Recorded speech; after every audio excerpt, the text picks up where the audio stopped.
Remember those promises of luxurious villas? Pranked ya? Enjoy your stay, and don't forget your complimentary cup of UNICEF rice. Wait, hold on. I'm so sorry. Thank you all for participating in the Fyre Festival social experiment. This was an eye-opening experience for many of us. No, you did not try to spin this entire thing as a oh my god. What up, Hope Biscuits? It's your girl Skitten, back at it again. If you haven't already seen it, make sure that you go ahead and watch the final installment of the My Immortal reading, brilliantly done by Sorrow TV and Internet Historian. There's 3 parts to their thing, but there's 4 parts to mine because I split one of the videos into 2 because it was like fucking an hour long otherwise. I'll just make a playlist. How's that? I'll just do that for you. Okay, I don't know why I'm making this so goddamn complicated. Anyway, speaking of Internet Historian, I was gonna film fucking an r/entitled parents video, and then I saw that Internet Historian did a video about the fucking Fyre Festival, and I heard about the Fyre Festival way ooh, I almost broke some shit.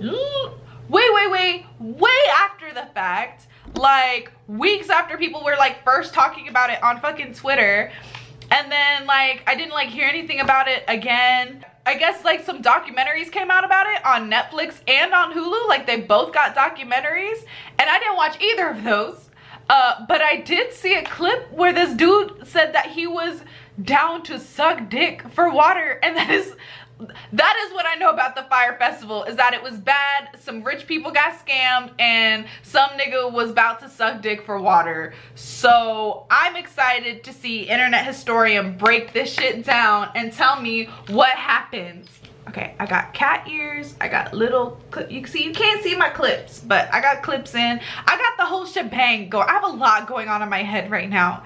It actually feels like so much, like, all right, let's go ahead and get started. Hi there. You're probably wondering how I got this tan. Well, let me tell you the story. It begins with a man by the name of Billy McFarland. Okay. Billy was He good looks like boy. a douche. At 22, he had dreams of becoming a super wealthy entrepreneur, dropping out of college to start a business called Magnesis. Over the years, he managed to network with some powerful people. One of them was Ja Rule. Translated from German, I believe. Wait, that's what Ja Rule looks like? Yo! It means. I don't know what I thought Ja Rule looked like, but it was definitely not like Rufus the Naked Mole Rat. Holy shit. That nigga got no chin. I'm so sorry. That is like not the focus of this video. I'm so sorry. Okay. It's Rule. Over drinks, he pitched an idea. Here's an accurate recreation of that event. Mr. Rule, he says, I have a brilliant idea. Like, word, like, yo, what happened? I'm like, yo, this thing 2 hours fucking fish. Precisely. Great minds think alike. It will be 2 weeks of absolute luxury in the Bahamas. I'm down.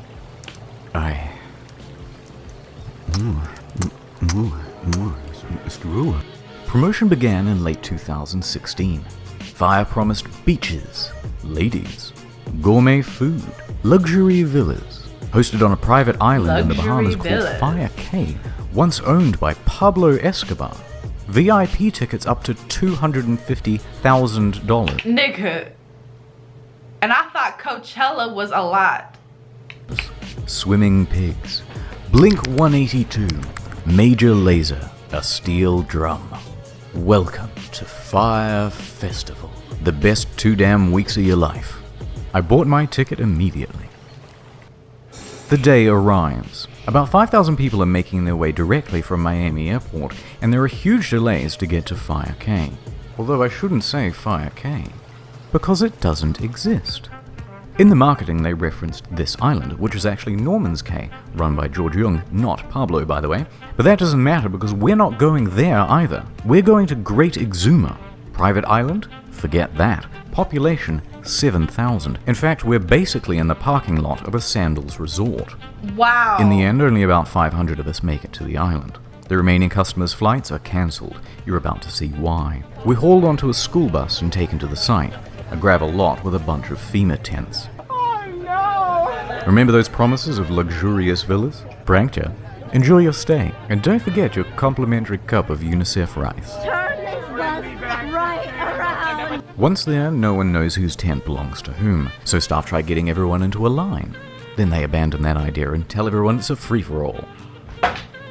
So you're telling me someone who spent thousands, hundreds of thousands of dollars might potentially get the same shit as a fucking maybe 3,000? Are you kidding me?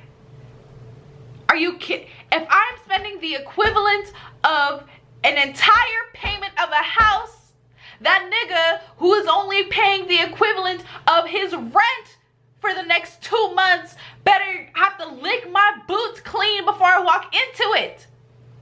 Licked clean. I know we're on a beach, but I'm wearing boots because I do what I want. Expecting a party, this guy took all of his drugs on the flight over. He's the only one having any fun. Everyone else is grumpy because it's been 5 hours and there's no food.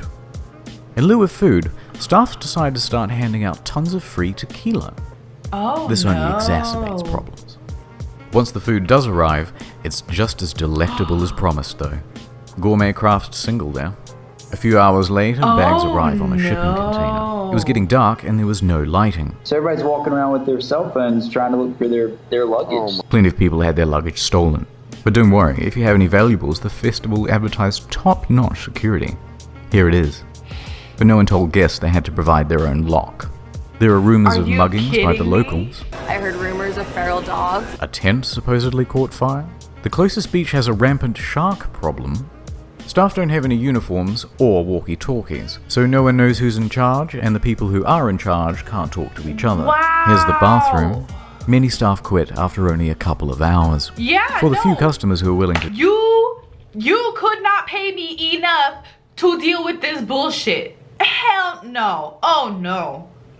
I gotta deal with these rich ass people yelling at me because you don't know how to do your job? Oh, hell no. To just make the most of it and enjoy the music. They had some bad news too. All of the major musical acts pulled out. In fact, Major Lazer wasn't even confirmed to go in the first place. The event was promoted as cashless, so all people had were these useless Disney bucks on their Fyre band, which meant they couldn't buy anything or catch a cab if they were stranded. And even with only 500 people, there are too few tents and beds, so everyone is just stealing each other's. And for any of you thinking you could just escape to the sandals, bad luck. It's peak season and they are absolutely full. People are reaching out to the embassy for help. After a few hours, most people chose to go back to the airport, and the rest were forced back home when the Bahamian government stepped in. The festival was closed. But the exodus from the island made its own problems. Guests spent hours dehydrated and hung over in a hot building. Why staff locked the door isn't entirely known, but one girl fainted before they were finally reopened. Everyone gets home and that was the end of it. Except for me. I was rescuing someone, helping them out, and I got lost in the woods. Anyway, back at home, the shitstorm on social media was just ramping up. The Reddit Fyre Festival was created, and it started documenting everything that went wrong at the event. People were circulating a fake tweet by Jar that the whole thing was a social experiment. Some wholesome festival memes. No, he didn't. Wait, hold on. I'm so sorry. Thank you all for participating in the Fyre Festival social experiment where we exposed hundreds of millennials who have never experienced true adversity, the hardships facing refugees in foreign countries.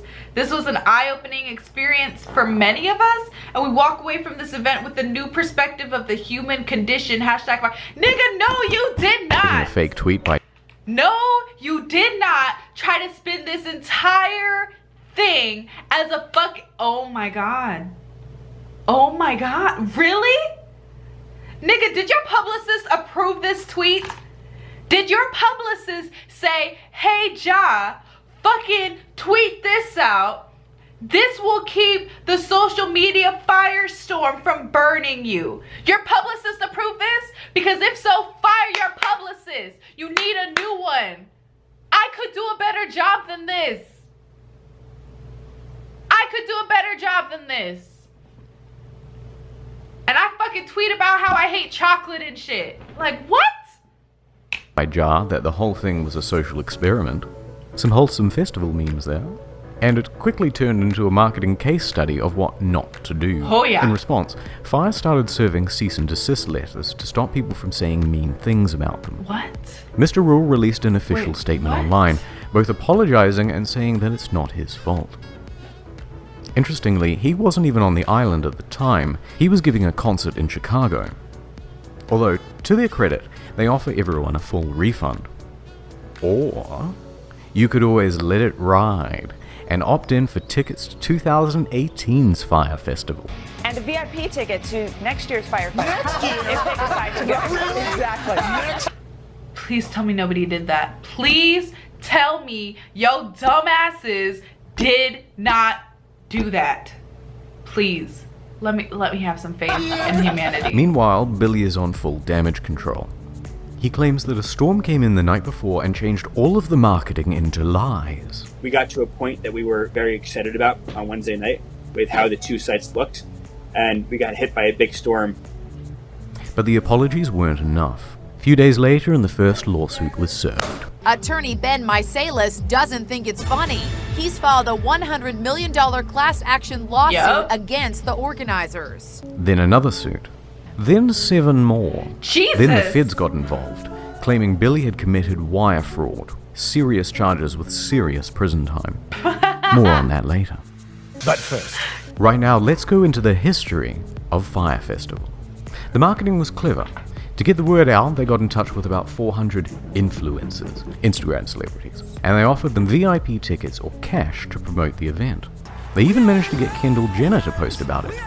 Rumor has it she was paid $250,000 for this post. Their marketing worked though. The festival sold out. Wow. So how did it go so wrong? Let's start with the money. During the planning process, a consultant came in and said the festival would cost $50 million and require another year of organization. They should have planned this 2 whole years out. This is after they made all the promises, and they had nothing near that amount, so they started cutting expenses way back. That was Remember disgusting. those luxury villas? They were going to cost $10 million alone, so they scrapped them. Now everyone gets a tent. Deposits for the bands? Nope. Food, infrastructure, staff, all were cut back. But, you may ask, how did they have so little cash if they sold out? It's the price. It was way too low. Now wait a minute, up to $250,000 a ticket is too low. In fact, on social media, people were so merciless and unsympathetic towards the guests because they thought it was a bunch of rich kids paying for tickets with a starting price of $12,000. Yeah. And you can thank fake news for that assumption. You see that number repeated everywhere. 12,000. But actually, very few were paying even close to that amount. The standard price was around $1,200. Oh. Which, if you think about 2 weeks in the Bahamas with That's practically actually all of your really expenses good, taken care yeah. of, that's pretty bloody good. Yeah. In fact, some tickets were as low as... Yo, I wish my fucking honeymoon was only gonna cost $1,200. Shit. For 2 weeks in the Bahamas? Hell yeah, we're going. But I mean, $1,200 for 2 weeks in the Bahamas, that's like that's like a way better deal than like Coachella or like most of the other festivals. I mean, what fucking Life is Beautiful, if you buy the early passes, is like $400 for 3 days, and you don't get accommodations or food or drink or anything included like that. You know what I mean? So yeah, sounds like a good deal. $500. 6 months ago, got together and got the early bird special for about $500, and this covered food, transportation, ticket, and somewhere to sleep. How on earth were they going to break even with that? They weren't. And on the flip side, there's no proof whatsoever that anyone purchased a $250,000 ticket. Oh. So basically, they're stuffed. Billy has to start taking tough short-term loans just to keep afloat. Which, by the way, is why they did the Fyre bans. It was to raise cash. It's reported that up to $2 million in Firebucks in-game currency was spent in the lead up to the event. Wow. But this wasn't even close to enough. practically broke, and with the event only a few weeks away, the more experienced staff suggested postponing. But thanks to those short-term loans, he couldn't. So he insisted on going forward. Yay. Those staff tried to control the damage by telling celebrities and public figures not to go. How was the Fyre Festival?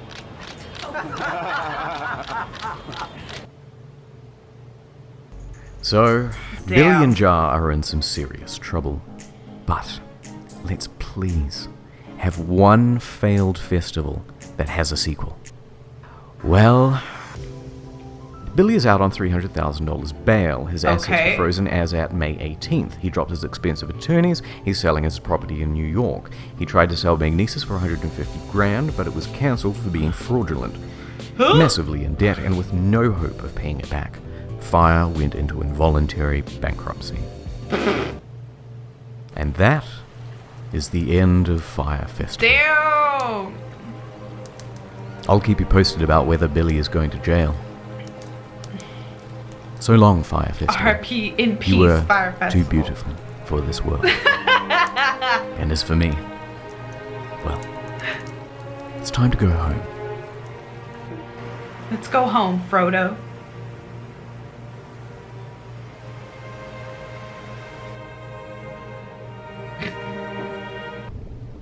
Damn!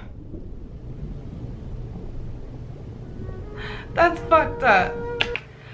Wow. Okay, my fucking battery's dying, so I don't have a lot of time to say a lot. But holy fucking shit, yo. I feel so bad. I also feel kind of bad for laughing at everyone who tried to go to the fucking Fyre Festival. Cause apparently it wasn't just a bunch of rich people. It was a bunch of regular people who probably saved up a lot of money. So fuck Ja Rule and fuck Billy McFarland. And that is mad unfortunate. Still not watching the documentaries though. They're like hours long.